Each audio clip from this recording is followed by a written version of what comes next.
Hello folks, welcome to LexAI's Academy. In this video, we will be continuing with our NCERT series. As I've told you before, our new NCERTs are a mixture of your subjects such as your history, geography, polity, economy. So we will be covering it specifically from the subject perspective. Today's video is all about your polity. Okay, so we have already completed 6 standard NCERT polity chapters. Now we will begin with your 7th standard NCERT polity chapters. Okay, in this the polity chapters are chapter number 9 and chapter number 10. Okay, the chapter number 9 is from the rulers to the ruled, different types of governments. This is 7th NCERT part 1. Okay, next we will do 7th NCERT part 2. Alright, now as usual, okay, before looking into the topic, we will see what exactly can we look forward in this topic, or what are discussed in this topics. We will be having a look at this.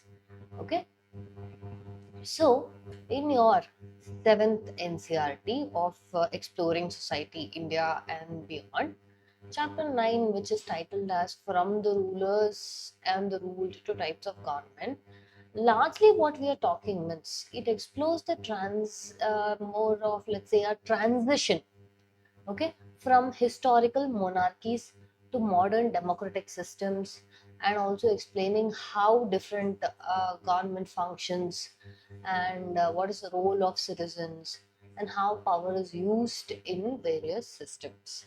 Okay, so if you see what are the key topics covered in this particular chapter, it will be types of government such as democracy, monarchy, theocracy, dictatorship, oligarchy.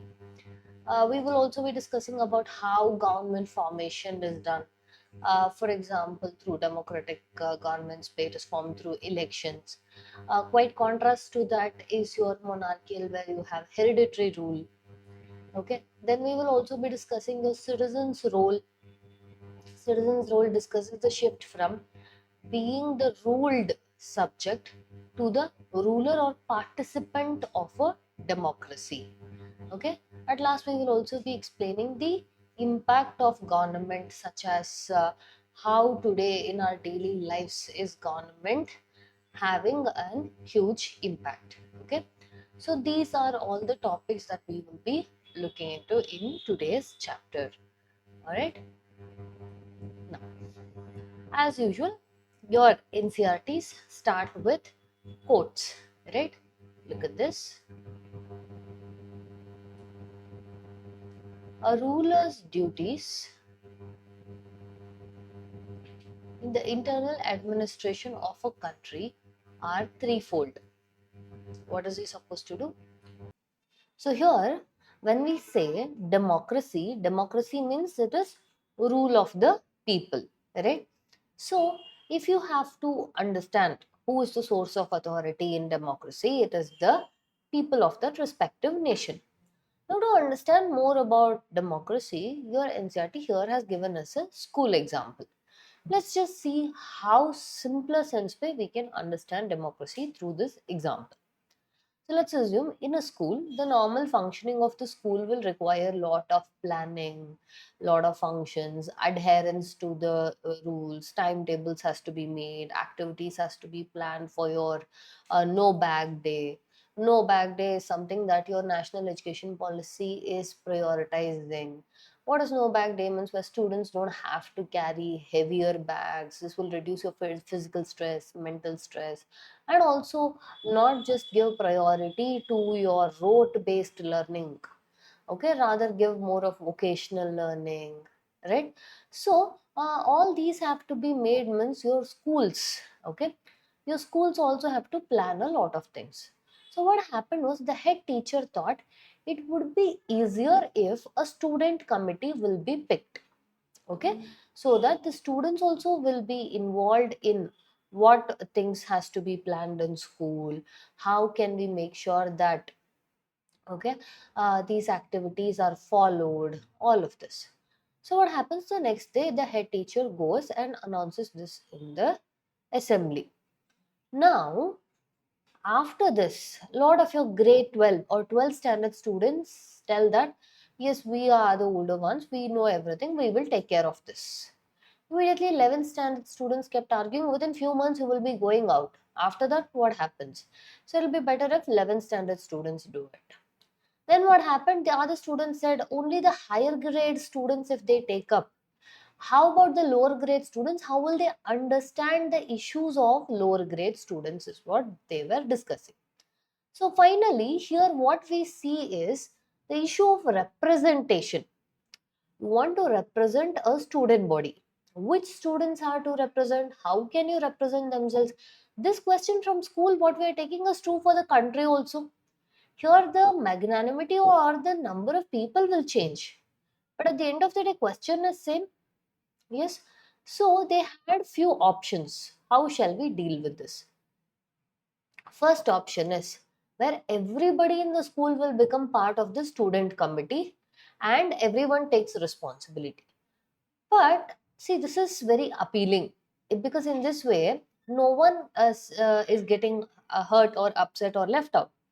But imagine for a school where every single student is involved, don't you think it will become a major decision roadblock because everyone has to agree, everyone's voice has to be heard? It would be much more time consuming and laborious.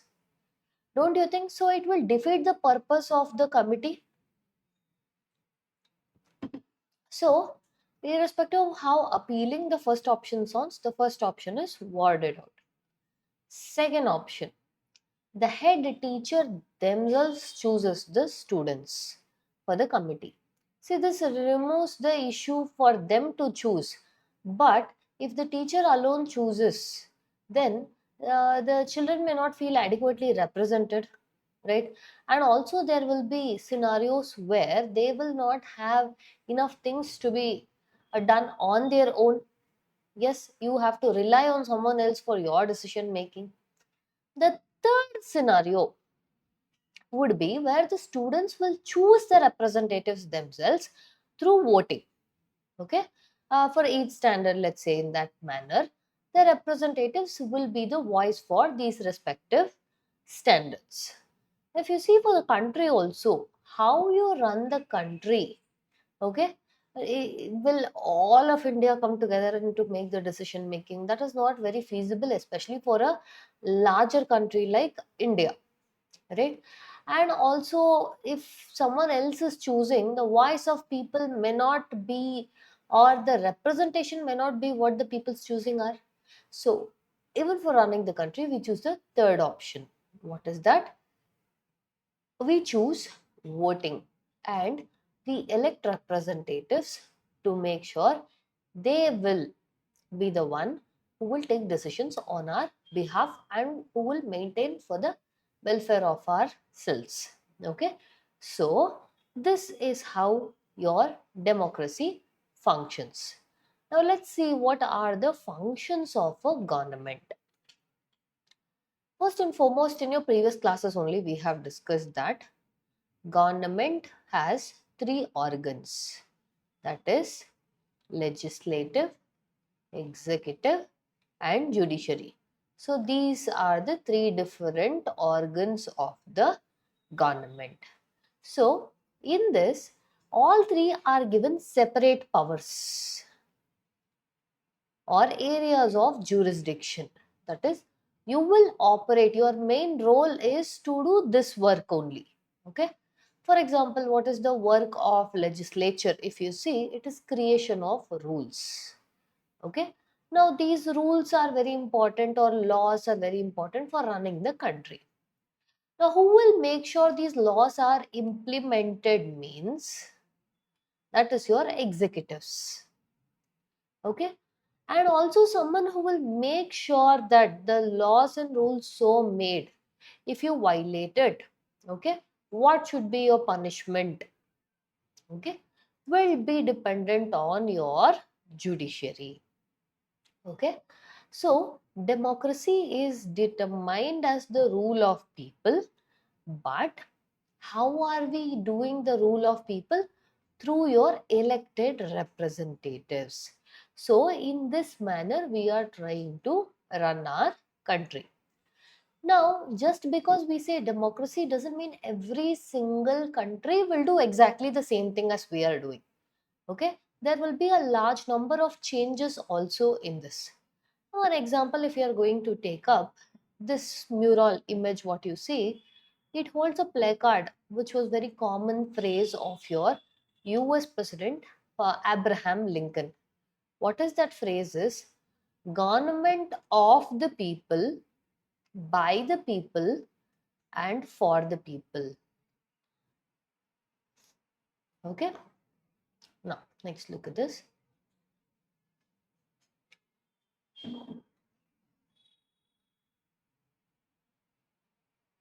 What makes the government different? Meaning, I told you, even if there are to be called as democracies, there will be differences among them itself. Okay.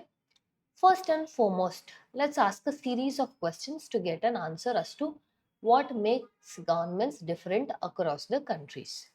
The first key question we will discuss is who gets to decide that this is the government? Okay. Now let's take, for example, in a country like India. The ultimate power to choose as to this is the government is decided by the people of India. So the source of authority is the people of India. Okay. Now this is with respect to India. Now there are countries, let's say Iran. Iran is a theocracy. Theocracy means it is run by your religious beliefs and head of certain religious institutions. Understanding? So they will decide, okay, this is going to be the government. So in Iran, a group of clergy members will pick as to, okay, this person will now be our supreme leader, where he will run our country based on the Islamic principles, the state religion. Okay, so for example, Iran is called as your Islamic Republic of Iran, right? So here you're trying to tell I will do democratic processes also, but it will be based on my Islamic beliefs. Okay, so here once they are picked as the, let's say, supreme leader, they themselves will be the one who will be deciding your legislature, your executive works, right? And they will remain the ruler until the end of their lifetime. Okay, so this is the differences in who gets to decide the government. In democracy, people decide.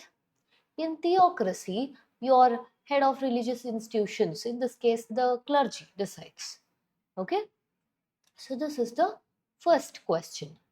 Second question that we will be asking is, how is the government formed? Okay, so important question this becomes here. In this case, in a democracy, example again, let's take India. Elections are the way how we decide who will form the government. Okay. Whereas in certain countries, they have king or queens. Okay. The king or queens, let's say they belong to a hierarchical family. The next person in the family will be made the king or queen. Okay. So there are different forms of how the government is formed also. Here the decision in a monarchy, the family, monarchical or hereditary family decides. Okay. The third most important question.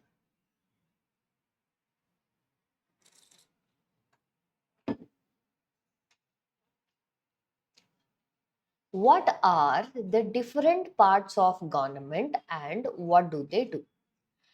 For example, remember I told you the government has three separate organs: legislature, executive, judiciary. Your legislature will be the one who will make sure that laws for the country is made. Executive is the one that the laws or rules are followed. Judiciary will be the one who makes sure that if you violate it, what punishment will be given to you based on the nature of your crime. So everyone here is to operate based on their own areas of jurisdiction.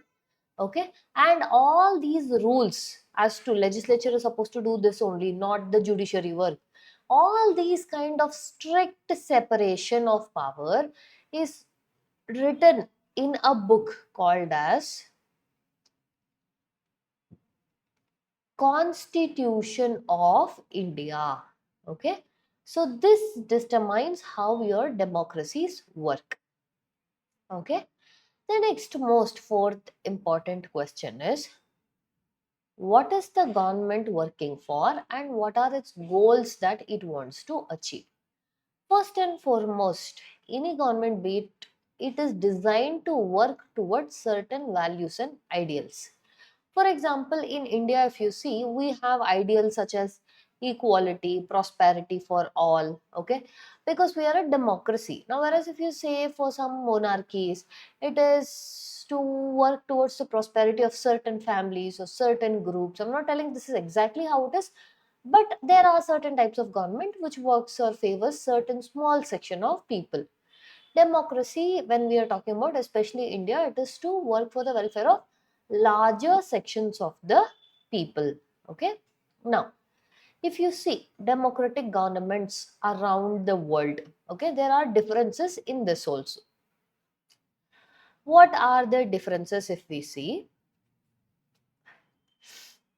Now, democracy is the most popular form of government, yes, because this largely gives a sense of accountability, which means the elected people are answerable.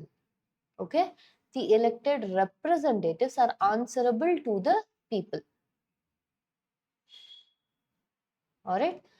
Now, what are the fundamental principles of democracy? If we see, these are things such as, first and foremost, equality. What is equality? If you see, everyone has the right to be treated equally. Yes, it treated equally and be offered services which are very fundamental or necessary for a human existence, such as your health, education, okay, your shelter, all of these. All right.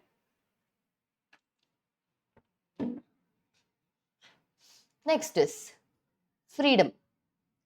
Freedom means citizens have the right to decide or what they want, okay, or even have their opinions about something, which means I have the freedom to choose a life that I want. I have the freedom to lead the sort of life that I want. Okay, that should be given to people. Next is representative participation. Representative participation means that every person has a right to choose the representatives. Or let's say I am a adult in my country. I, irrespective of my race, gender, place of birth, etc., should be given allowed or have the basic political right to determine the political future of my country. So this becomes important. Next aspect is universal adult franchise. Everyone have the right to choose their representative. Next is fundamental rights. Fundamental rights means, as the name itself states, these rights are so fundamental, so basics that you cannot strip it away from a person. So, what are some of the fundamental rights in our country? Right to equality, right to freedom of speech and expression, right against exploitation, okay, and right to constitutional remedies, right to freedom of religion, right, cultural and educational rights. These are all the types of fundamental rights we have in India. Next is independent judiciary. Independent judiciary is a very important aspect in your separation of power, which means your judiciary is independent of legislature and executive, so that the citizens rights are protected and the laws made, okay, by the government is also applicable to the government. Yes, because no one is above the law here, or here in the India's case, no one is above the constitution. So these fundamental rights have evolved over the period of time. Okay. For example, India has given us the provision of universal adult franchise. What is universal adult franchise means?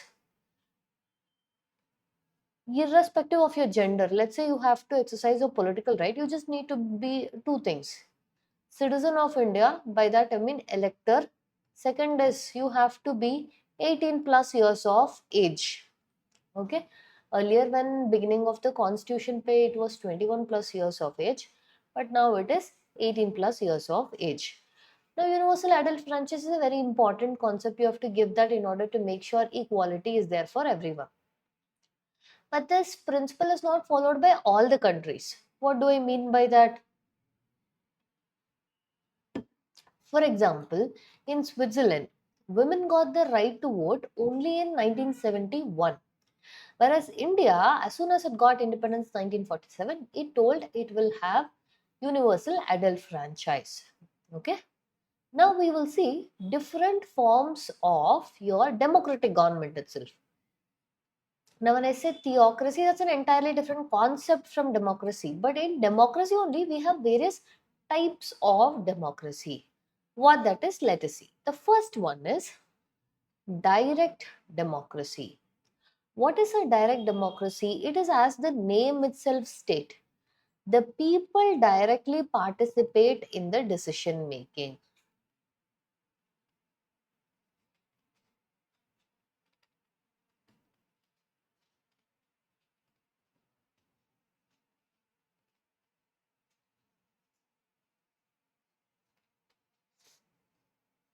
The people, okay, of a country will directly participate in the decision making process. Now, see, a few countries like your Switzerland are able to practice this for some important things. But if you see day to day, everyday decision making ke liye, and especially in a country as large as India, this would become very difficult and laborious to carry out. Yes, it'll again go back to being that school story. In the school itself, how difficult it is, then imagine how it would be for a country. Okay. Next is representative democracy. A representative democracy or indirect democracy, which means people will elect, okay, political representatives, and these people are the ones who will make decisions on behalf of people.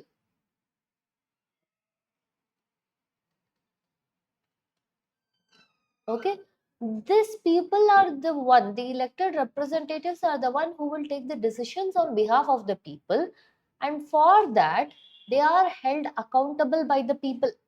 Accountable by the people means these elected representatives should be answerable for whatever they do in the house to the people. Okay, so through this way they can have a sense of accountability on this elected representatives. Okay, next is, if you see, people hold these elected representatives accountable through your elections. Okay, usually free and fair elections are very crucial for your democracy. When we say free and fair elections, you should have periodic elections also. What do I mean by periodic elections? Which means it has to be conducted in a certain period of timeline. Okay, periodic elections. Now, what do I mean by periodic elections? For USA, election happens 4 years once. In India, it happens 5 years once usually. Or in other ways, we can tell that in USA, your executive will be in power as long as they have the support of Lok Sabha. Okay. So here, let's have a look at when was your democracy established for your countries. In USA, democracy was established in 1787. Switzerland 1848, India 1947, Germany 1949, Kenya 1964, Nepal 2008. Okay, so these are the things that we will be seeing. Now, in the democracy, okay, I saw direct democracy, indirect democracy.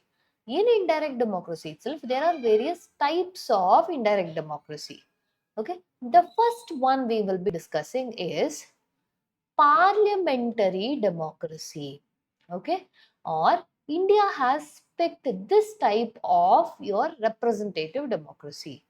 What is parliamentary democracy? Okay, now let's take it this way. I told the government has three organs: legislature, executive, judiciary. But if I was to draw a Venn diagram, if this is your legislature, this will be your executive. What does it indicate? Your executive is also part of your legislature. Yes, executive means whom? Executive means your prime minister and council of ministers. This prime minister and council of ministers are also your members of parliament. Okay, parliament is what we are calling here as legislature, and these council of ministers and the prime minister are collectively, which means together, accountable to the legislature, specifically your Lok Sabha. So they hold the office, or a prime minister will be a prime minister, home minister will be a home minister, or these executives will be in power as long as they have the support of majority, or as long as they have the confidence of Lok Sabha. Okay, so through this way, there is a huge aspect of responsibility. Why did India pick parliamentary form of democracy? Means because this model offers responsibility of whom? Of executives to the legislature. Okay. Next, presidential democracy is one more type. Okay. This is one more type in representative democracy itself. So, presidential type of democracy means, example we can say is USA. Parliamentary ka example is India. So in this particular model, let's say here also the government has three models: legislature, executive, judiciary. Here, if I have to draw a Venn diagram, I can draw it like this, which means the executive is not dependent or not within your legislature only. Okay, it works independently of the legislature. Your executive is headed by the president. Okay, in USA's case, it is the president of USA. They don't need to have the confidence of the legislature. Why? Because the executive is directly elected by the people itself. Okay. So in India also, if you see, we have states: Karnataka, Andhra Pradesh, Tamil Nadu. All the states also will be working on their own, but still at large, it will be on consonance or resonance. It will be on the lines of what your central government or union government tells. Okay. So now let's just see some of the terminologies that we have been discussing. Executive means the one who is head of the government, who will implement the law. But the election for this head of the government is different in different countries. Okay. How is it? For example, let's see in India's case.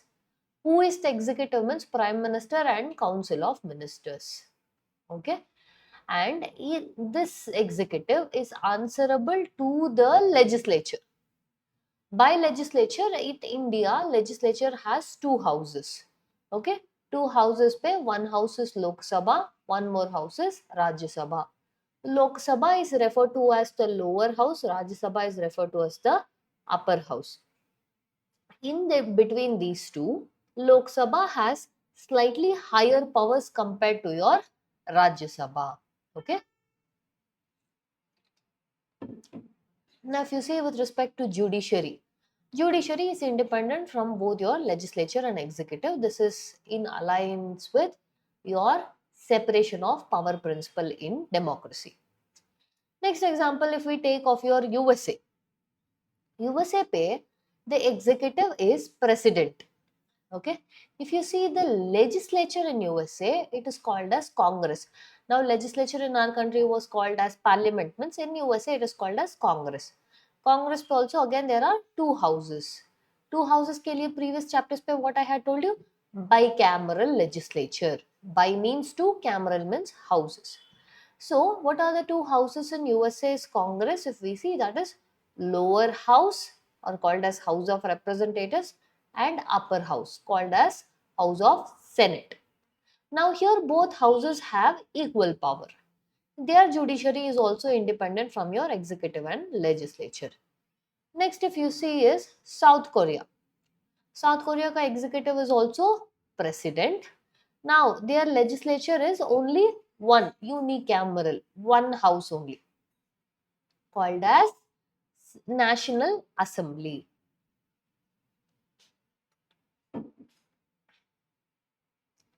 If you see the judiciary, here also judiciary is independent from your executive and legislature. Next example is Australia.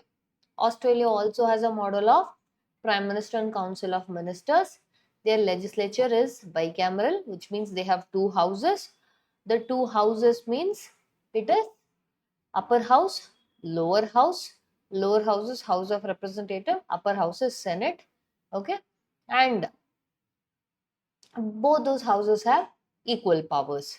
Their judiciary is again independent from executive and your legislature. So these are the aspects with regarding to different countries in order for a comparison. Now let's see about legislature.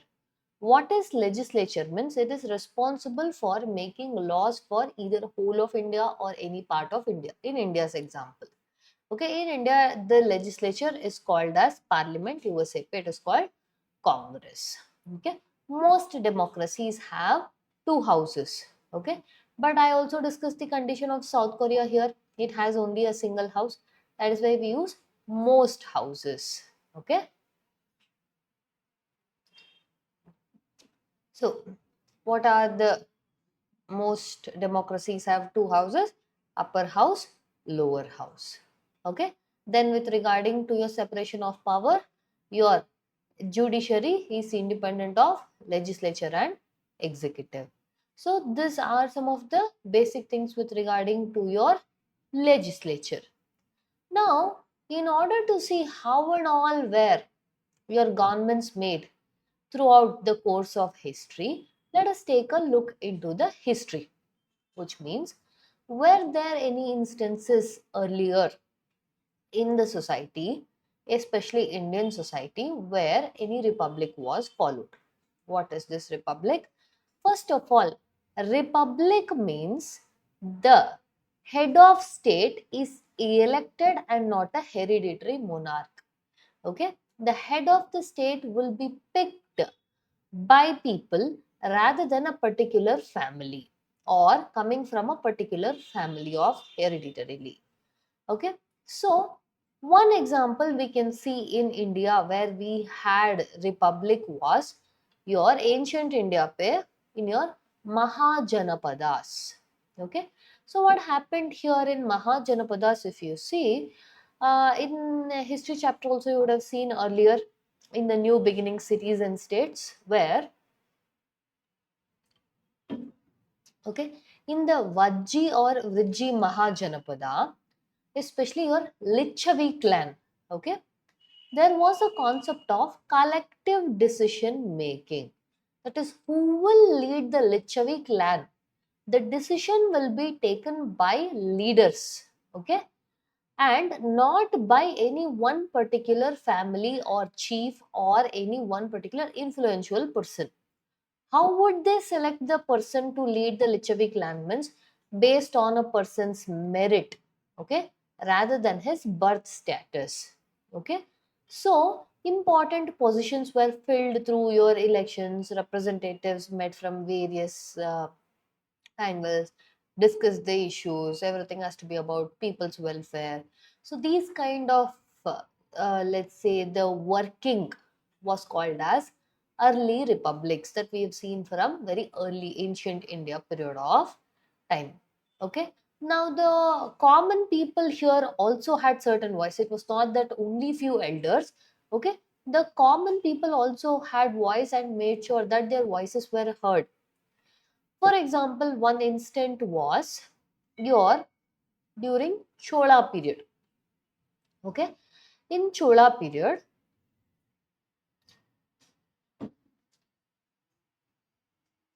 especially in your Uttaramerur inscriptions, okay, from your 10th century, where earlier, if you see, they used to write it on temple walls, the rules that people had to follow, okay. So, in Tamil Nadu, there is this provision where there was something called as village sabha. This is a local administration where we see that there was election processes, there were also sealed ballot boxes and qualification of members, what are the duties that they are supposed to do, and if they go out of line, what the reasons would be for their dismissal. Okay, all this can be seen. Now, if you see, these inscriptions tells how this particular aspects were happening in your Vaikunta Perumal temple in Uttarmerur of Tamil Nadu. Okay, so any person, on what grounds can you dismiss? If you see, if anyone has indulged in corruption, okay, then they would be removed. Okay, in other portions also, if you see other parts of world, for example, let's say in 5th and 6th century BC, Rome and Greece also had republics where men could vote, but they had certain limitations where your women, workers, and slaves could not vote. Okay, in other case scenarios where we see only a particular small section of privileged people only could vote. Privileged means they're belonging to a particular family or owning some amount of wealth, understanding. Now, if you see with regarding to different types of government, up until now we discussed different variations in your democracy itself. Now, if you see with regarding to other types of government apart from democracy, then we will start looking into your first one is your monarchy. Okay. In the chapters earlier in your history chapters also you would have seen your Mahajanapadas were headed by kings, but they were guided by your sabas or samitis. Okay, and these advice used to be taken as seriously. So empires were being built across India. Kings became centers of power. But yet, for decisions, important matters, they would consult these council of ministers or learned scholars. Okay, if there were kings in history that who did this, there are also other kings in history who have been known to subjugate the people in order to make sure that they will control them by power, give them serious harsh punishments. And also there have been certain kings who have claimed that they have divine powers or they are themselves god. Okay, in these situations the dharma palana or the raja dharma or the duty of the king, okay, gets affected. Okay, and now if you see in this scenario also, all right, we will see many instances where, okay, the king, when he is considering himself not to attach to the power, he is not filled with ego, power, pressure, then he tends to discharge his duties better compared to scenarios where he feels that he is God, he is the divine power, he is the ultimate or absolute power. In those scenarios is where we use this ultimate power corrupts, or power should not be concentrated into one hands. It has to be dissipated. This is what in your previous chapters we saw in the name of your democratic decentralization.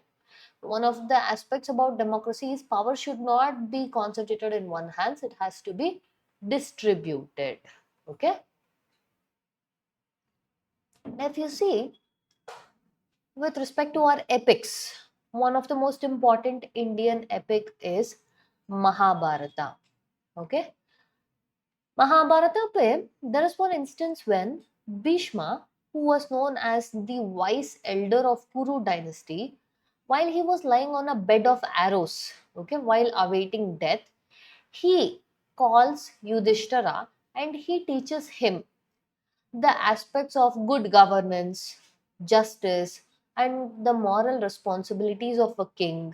And he also tells a king is not just a mere ruler, but the welfare of his people should be the highest priority.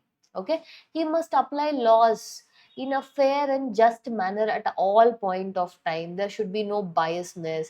You should not get too attached to power because it will lead to egos, corruptions. Okay, that's what we said. Ultimate power corrupts.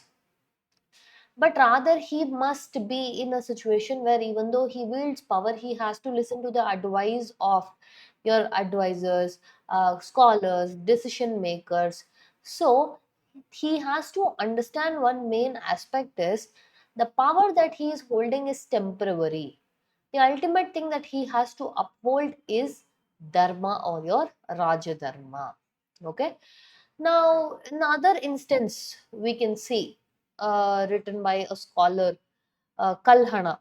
Okay, what is it means? Your king Chandrapida wanted to build a temple, but a small hut of a cobbler was standing in the way. Now the king, okay, the construction workers go tell that the cobbler did not even allow us to take measurements. The king scolds them, telling that even though I may be the king, you have to still ask for permission from the king, the cobbler. Yes. So then the king calls the cobbler. The cobbler tells the house is very important, a personal to me, like his mother. If the king wants, then he have to ask him respectfully. The king then respectfully asks him, gives him adequate monetary compensation, and then takes the land. So what does the story indicate? That is that irrespective of who you are, the opposite person may be just a lowly subject, but you still have to show the respect that people deserve. Okay, now there are also, these are the types of monarchies we saw in ancient India. There are many monarchies that are there even today. What is a monarch means? It is a type of government where it is ruled by a king or queen who usually exercise their sovereign power. Sovereign power means what?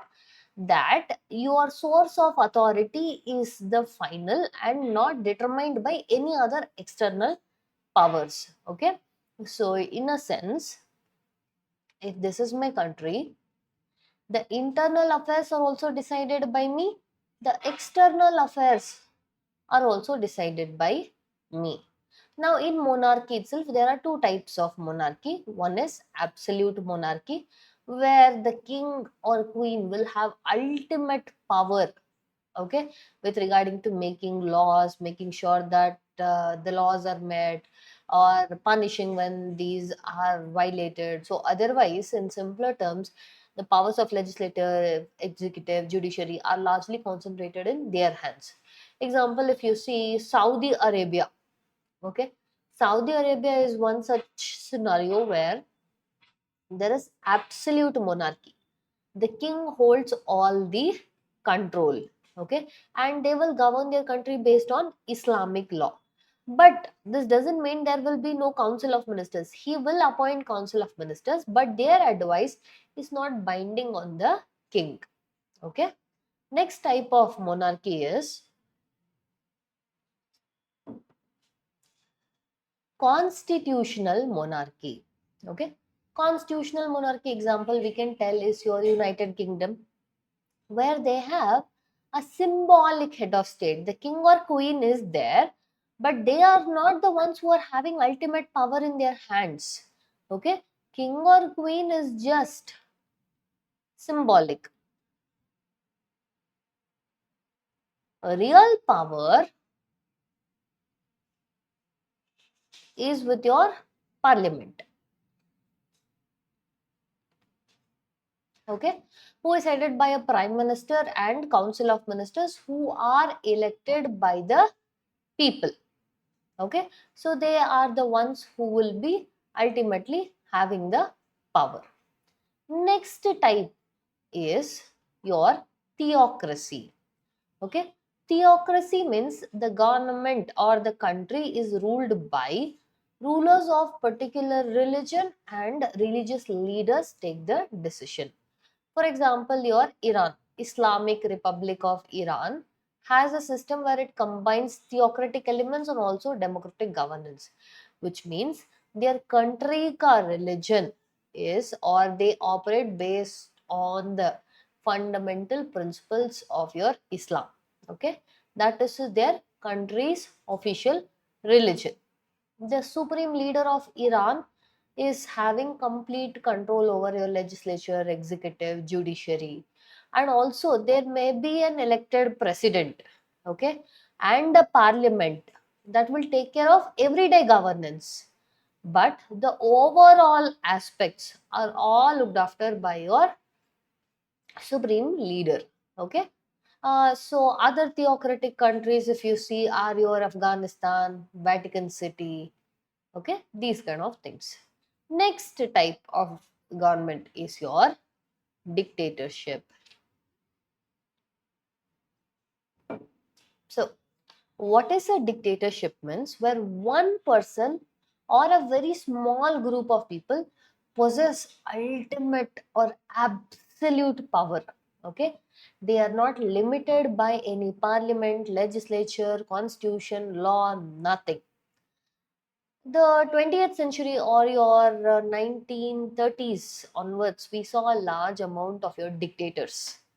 Okay, example Adolf Hitler, when he became the Chancellor of Germany in 1933, he took or he passed laws which gave him huge amount of powers.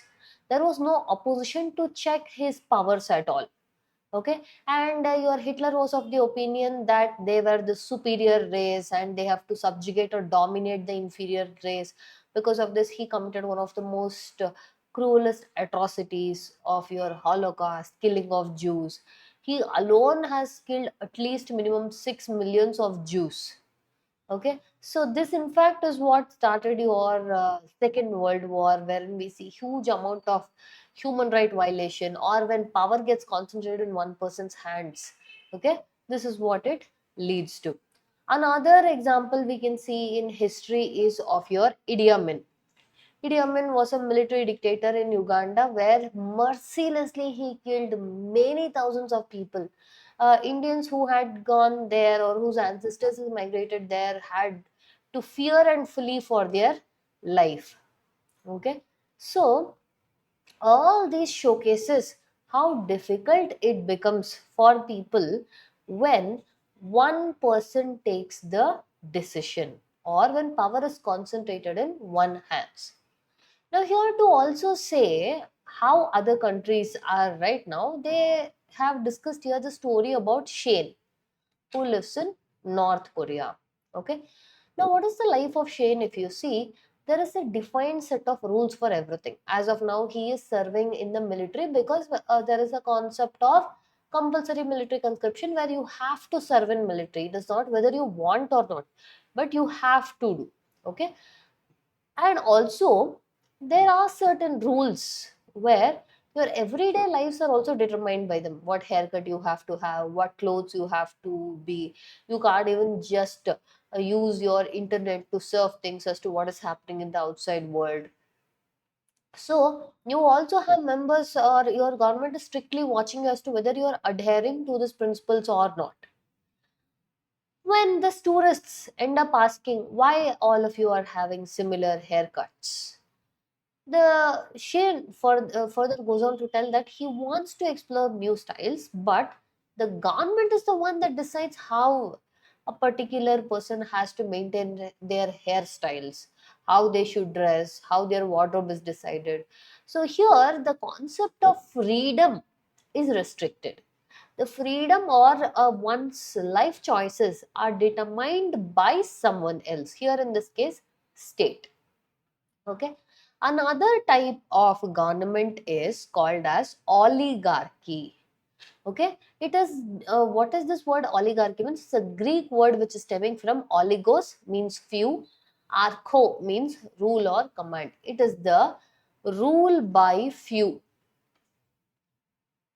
This few or small group could be a powerful group which will be coming from influential families or have huge amount of wealth, who majority have influence on the government. Okay, look at this. In ancient Greece, okay, a lot of aristocratic families were ruling in the name of oligarchies. Okay, in present times also you will see a large sections of country where it is controlled by few politicians or few wealthy businessmen whose influence of government is highest. Now see, what we said about oligarchy will be visible in this caricature cartoon. You see this? How few people control the law. Okay. So this is how your different types of government is. Now, if you see why exactly democracy matters. See, first and foremost, understand democracy does not mean it is the best form of government we have. Democracy also has its fair share of ills. But compared to the other forms of government that we saw, don't you think democracy is far better? It is not the best, but it is at least better than the models that we have. Yes, other models that are existing. So, if at all we should say, okay, genuinely a person is supposed to have so and so kind of governance, then you have to understand that that particular government which is formed should be based or representing the people's choices. First thing. And second thing, people should be able to lead their lives in the way that they want. You should have basic freedom to speak, express yourself, have opinions. See, your rights, privileges, all these things that you give to people should not be in a way that will affect others' rights. Okay, so your rights are fine as long as it does not harm anyone else's rights. And another most important thing is, in a democratic government, people choose the government and the government has to be accountable for protecting the rights of these people. If the government does not perform these functions, there should be a scenario where they should be able to remove the government itself. So our country has the democracy and democratic features. So democracy pay doesn't mean everything is very rosy, no issues. No, democracy also has huge amount of its problems, such as your corruption, your let's say inequality, your few rich sections keep getting richer. Okay, there is good amount of inequality, wealth injustice is there, and excessive control of few people are there. This all the concepts, okay, are also something that is plaguing your democracy. So, in simpler terms, if we have to speak as to what exactly does your democracy do, you have to understand whether this government is formed by the people. Is it having the representation of the people? And also, in democracy itself, there are various types: parliamentary form, presidential form. Parliamentary form gives us responsibility. So, if you're picking different types of democracy, for what are you picking the type of democracy? And also, other types of government we spoke about was your monarchy, theocracy, dictatorship, oligarchy, right? So, compared to all these models, we say that your democracy is a better form, but it also comes with its own fair share of obstacles and problems. Okay, with this, we've come to the end of the content. Thank you.